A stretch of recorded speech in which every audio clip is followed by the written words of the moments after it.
218 కేసులో నిందితుడైన అంతరాష్ట్ర దొంగను శ్రీకాకుళం జిల్లా పోలీసులు పట్టుకున్నారు. వెస్ట్ బెంగాల్లో నివసిస్తూ శ్రీకాకుళం వచ్చి దొంగతనాలకు పాల్పడేవాడని ఎస్పీ కేవి మహేశ్వర్ రెడ్డి తెలిపారు. శ్రీకాకుళం జిల్లాలో 18 కేసుల్లో నిందితుడైన దొన్నకృష్ణతో పాటు అతనికి సహకరించిన సయ్యద్ రఫీని అరెస్ట్ చేశామన్నారు.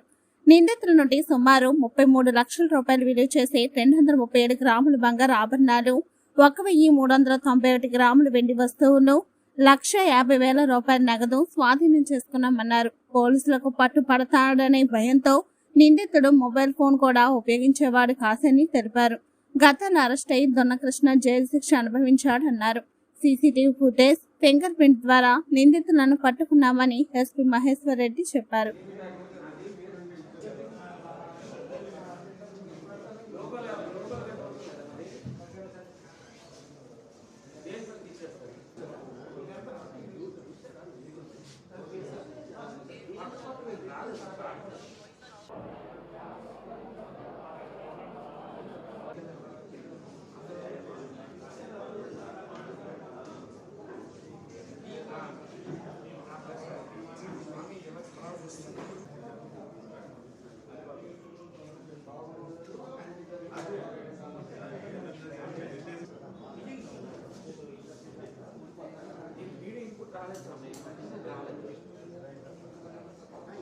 మీరు ఫస్ట్ లైవ్ సేవ్ చేశారా?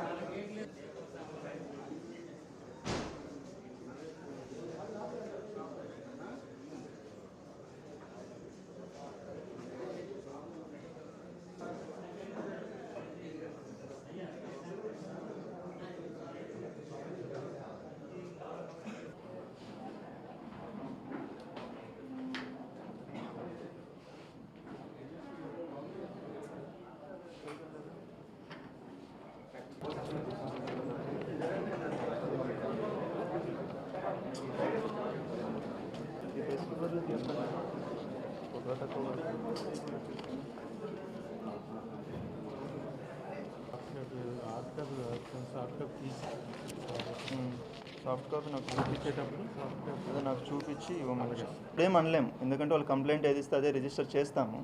సో ఫైనల్గా మనకి ఏంటంటే దొరికిన తర్వాత అన్ని వెరిఫై చేసినప్పుడు అది అర్థమవుతుంది. మనకి ఎలా తెలుస్తుంది అప్పటి వరకు వెరిఫై చేయాలని?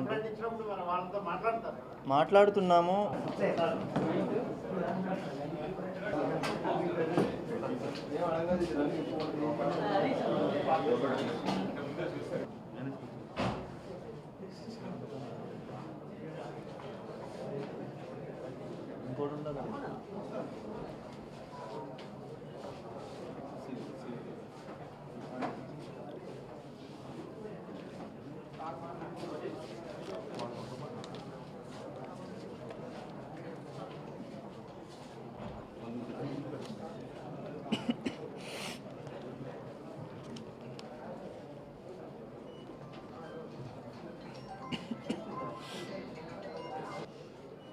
సో అందరికీ నమస్కారం. మనకి ఈరోజు శ్రీకాకుళం జిల్లాకు సంబంధించి Srikakulam sub division Srikakulam rural police స్టేషన్లో కొన్ని ప్రాపర్టీ అఫెన్సెస్కి సంబంధించి అక్యూజ్ని అరెస్ట్ చేయడం జరిగింది. సో ఈరోజు మనకి టోటల్గా ఇద్దరు వ్యక్తులను అరెస్ట్ చేస్తున్నాము. సో ఇందులో A1 వచ్చి దున్నా కృష్ణ అలియాస్ ప్రీతం కృష్ణ సింగ్. ఈయనది మెలియాపుట్టి చాపరా విలేజ్, బట్ ఈయన మొత్తం ఉండేదంతా వెస్ట్ బెంగాల్లో ఉంటారు, బాటానగర్ ఏరియాలో. ఇక్కడ ఫ్యామిలీ మొత్తం ఆయన కూడా అక్కడే ఉంటారు. రెండో వ్యక్తి A2 వచ్చి సయ్యద్ రఫీ. ఈయన మనకి శ్రీకాకుళం టౌన్లోనే ఉంటారు. సో ఇద్దరు వ్యక్తులను అరెస్ట్ చేయడం జరిగింది. సో వీళ్ళు ఓవరాల్గా మనకి శ్రీకాకుళం డిస్ట్రిక్ట్కి సంబంధించి 18 కేసుల్లో వీళ్ళు టోటల్గా ప్రాపర్టీ అఫెన్సెస్ చేశారు రీసెంట్గా 24-25కి సంబంధించి. సో వాటిలో మనకి టోటల్ ప్రాపర్టీ లాస్ వచ్చి 476 గ్రాముల గోల్డ్, 1443 అంటే ఆల్మోస్ట్ కిలోన్నర సిల్వర్, 7 లక్షల క్యాష్ పోయినట్లు కంప్లైంట్స్ ఉన్నాయి మనకి. బట్ ఇందులో మనం ప్రాపర్గా వెరిఫై చేస్తే మనకు తెలిసింది ఏంటంటే కంప్లైంట్స్ ఎవరైతే ఇచ్చారో వాళ్ళు ఒక కేసులో 85 గ్రామ్స్ పోయిందని కంప్లైంట్ ఇచ్చారు, బట్ యాక్చువల్గా అందులో ఏమీ పోలేదు. సో ప్రాపర్టీ అన్నదే పోలేదు. ఇంకొక కేసులో ఆల్మోస్ట్ 4 తులాలు అంటే 48 గ్రాములు 50 గ్రాములు గోల్డ్ పోయిందని ఇచ్చారు. అందులో యాక్చువల్గా పోయిండేది మాత్రం మనకి ఓన్లీ ఒక 15 గ్రామ్స్ వరకు పోయింది. రిమైనింగ్ అనేది అది ఎక్కువ కంప్లైంట్ వాళ్ళు ఇవ్వడం జరిగింది. సో దానికి సంబంధించి ఆ కంప్లైనెంట్స్ ఎవరైతే ఉన్నారో వాళ్ళపైన మనం లీగల్ యాక్షన్ తీసుకుంటాము. సెకండ్ థింగ్ ఏంటంటే ఇప్పుడు అవన్నీ వెరిఫై చేశాక మనకు తేలింది ఏంటంటే 362 గ్రాముల గోల్డ్, 1391 గ్రామ్స్ సిల్వర్ అండ్ ఒక 6 లక్షల వరకు క్యాష్ పోయింది. సో దానికి సంబంధించి మనం 237 గ్రాముల gold, 1390 grams silver and 1,50,000 cash అది రికవరీ అయింది. సో రిమైనింగ్ రికవరీ ఇంకా చేయవలసి ఉంది. ఈ ఇద్దరు రిసీవర్స్ ఎవరైతే ఉన్నారో వీళ్ళు వెస్ట్ బెంగాల్లో ఉంటారు. సో ఆ ఇద్దరు వ్యక్తులు కూడా మనం కేసులో పెట్టడం జరిగింది. ఆ టీమ్స్ని పంపించి అక్కడ వాళ్ళ దగ్గర నుంచి రికవరీ చేయడం జరుగుతుంది. సో ఈయన ఏంటంటే దున్నా కృష్ణ గారి గురించి ఒకటి చెప్పాలంటే ఈయన పైన ఆల్రెడీ మనకి ఆంధ్ర, తెలంగాణ ఈ 2 స్టేట్స్లో కలిపి 218 కేసులు ఉన్నాయి. ఓవరాల్గా 218 కేసులు ఉన్నాయి. ఈయన ఇంతకుముందు ఆల్రెడీ అరెస్ట్ అయ్యారు. అరెస్ట్ అయ్యి మన వైజాగ్లో అరెస్ట్ అయ్యి జైల్లో కూడా ఉండి వెళ్ళారు. ఆయన ఎక్కడే కానీ ఫోన్ వాడరు. ఈయనకు ఆధార్ కార్డు కానీ ఐడెంటిటీ కార్డ్స్ కానీ ఏమీ మెయింటైన్ చేయరు. ఎందుకంటే అవి ఎక్కడన్నా ఉంటే మనం ఎక్కడ పట్టుకుంటారో అన్న ఒక ఆలోచనతోటి ఆయన చేయరు. ఇది కేవలం మనకి సీసీటీవీస్, ఫింగర్ ప్రింట్స్ ఈ రెండింటి ద్వారానే పట్టుకోవడం జరిగింది ఈయనకి. ఈయన ఓవరాల్గా ఈయన ఎంఓ ఏం చేస్తున్నారంటే ఇంతకుముందు అయితే ఇక్కడ దగ్గరలో ఇక్కడ ఏదో ఒక జిల్లాలో ఉండి చుట్టుపక్కల చేసేవాళ్ళు. రీసెంట్గా ఏం చేస్తున్నారంటే మొత్తం అంతా వెస్ట్ బెంగాల్లో ఉంటారు. ఎప్పుడైతే అఫెన్స్ చేయాలనుకుంటారో అప్పుడు ఇక్కడికి వస్తారు, అఫెన్స్ చేస్తారు, మళ్ళీ వెస్ట్ బెంగాల్ వెళ్ళిపోతున్నారు. సో దానివల్ల ఇది కొంచెం పట్టుకోవడం మనకి కొంచెం లేట్ అయింది.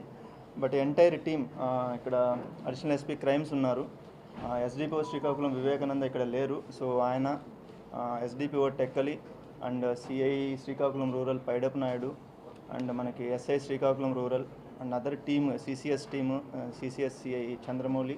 సో ఈ టీం మొత్తం కొంచెం ఎక్కువ ఎఫర్ట్స్ పెట్టాల్సి వచ్చింది దీంట్లో. ఈయనకు ఏవైతే ఇంతకుముందు కన్విక్షన్స్ పడ్డాయో ఆ కన్విక్షన్స్లో కూడా ఈయన ఆల్రెడీ జైల్లో ఉన్నారు. సో వీటికి కూడా మనం కన్విక్షన్స్ వచ్చేలా దీన్ని 100% వర్కౌట్ చేస్తాం. ఎవరు ఇప్పుడు ఇక్కడ ఉన్న వాళ్ళ. సో ఈయనకు లోకల్గా వచ్చినప్పుడు మొత్తం అతనికి చూసుకోవడం కావచ్చు, అతనికి ఏదైనా సపోర్ట్ కావాలంటే ప్రొవైడ్ చేయడం కావచ్చు, అండ్ ఇక్కడ ఏదైనా గోల్డ్ ఏదైనా ప్రాపర్టీ ఇచ్చినా దాన్ని రిసీవ్ చేసుకుని డిస్పోజ్ చేయడం కావచ్చు. రఫీ అన్న వ్యక్తి ఇక్కడ లోకల్గా చేస్తున్నారు. సేమ్ మనకు వెస్ట్ బెంగాల్లో బాటానగర్ ఏరియాలో 2 వ్యక్తులు ఉన్నారు. వాళ్ళు కూడా ఉన్నాయి, షాప్స్ ఉన్నాయి. సో అది తొందరలోనే మీరు కూడా చూస్తారు, దానిపైన లీగల్ యాక్షన్ అనేది చూస్తారు. సో ఇప్పుడు చెప్పడం అన్నది కరెక్ట్ కాదు అది. సో మేము ఒకసారి లీగల్ యాక్షన్ వర్కౌట్ చేసిన తర్వాత మీకు అది అప్డేట్ చేస్తాను. సార్, తక్కువ గోల్డ్ పోయినప్పుడు ఎక్కువ గోల్డ్ పోయిందని కంప్లైంట్ ఇవ్వడం లేదు. అసలు గోల్డ్ పోకుండానే 82 గ్రాములు పోయిందని చెప్పేసి వాళ్ళు ఏంటి సార్? సో అది మీరు పబ్లిక్ని అడగాలి ఎందుకు అలా ఇస్తున్నారు అన్నది. మన వరకు మనం ఏం చేస్తున్నామంటే 100% ఆ కంప్లైంట్స్ని పిలిపించి అన్ని వెరిఫై చేసిన తర్వాతే వాళ్ళపైన లీగల్ యాక్షన్ కన్నా వెళ్తున్నాము. ఇది ఇలా మన దృష్టికి రావడం ఇది 5వ ఇన్సిడెంట్. కాశీబుగ్గలో కావచ్చు, ఇంతకుముందు ఒక కేసులో కావచ్చు, ఇప్పుడు కావచ్చు, మొత్తం 5 కేసులు ఇలా వచ్చింది. ఒక కేసులో టీచర్స్ కూడా ఉన్నట్లున్నారు. సో వీళ్ళందరిపైన మనం 100% బిఎన్ఎస్ ప్రకారం కేసెస్ రిజిస్టర్ చేస్తాము. ఫాల్స్ కంప్లైంట్స్ ఇవ్వడం వల్ల మనకి ఈ ప్రాపర్టీ అఫెండర్స్ని పట్టుకున్నప్పుడు ఆ రికవరీస్లో ప్రాబ్లం అవుతుంది. సో దాన్ని మనం వెరిఫై చేయడానికి కొన్ని ఇబ్బందులు పడాల్సి వస్తుంది. సో ఎందుకంటే ఎవరైతే రిసీవర్ ఉన్నారో మేము తీసుకోలేదని వాళ్ళు చెప్తారు, వీళ్ళు ఏమంటారు పోయిందని చెప్తారు. సో అక్కడ కాన్ఫ్లిక్ట్ అనేది వస్తుంది. సో మన రిక్వెస్ట్ ఏంటంటే పబ్లిక్కి దయచేసి ఏదైతే ప్రాపర్టీ పోయిందో దానిపైన కంప్లైంట్ ఇవ్వండి. పోలీస్ అన్న వాళ్ళు దానిపైన ఎఫర్ట్ పెట్టి అది ట్రేస్ చేయడం జరుగుతుంది. వాళ్ళ కారణాలు వాళ్ళకు ఉండొచ్చు ఇవ్వడానికి, బట్ అది కరెక్ట్ ప్రొసీజర్ కాదు. మనమైతే లీగల్గా వాళ్ళపైన యాక్షన్ తీసుకుంటాం.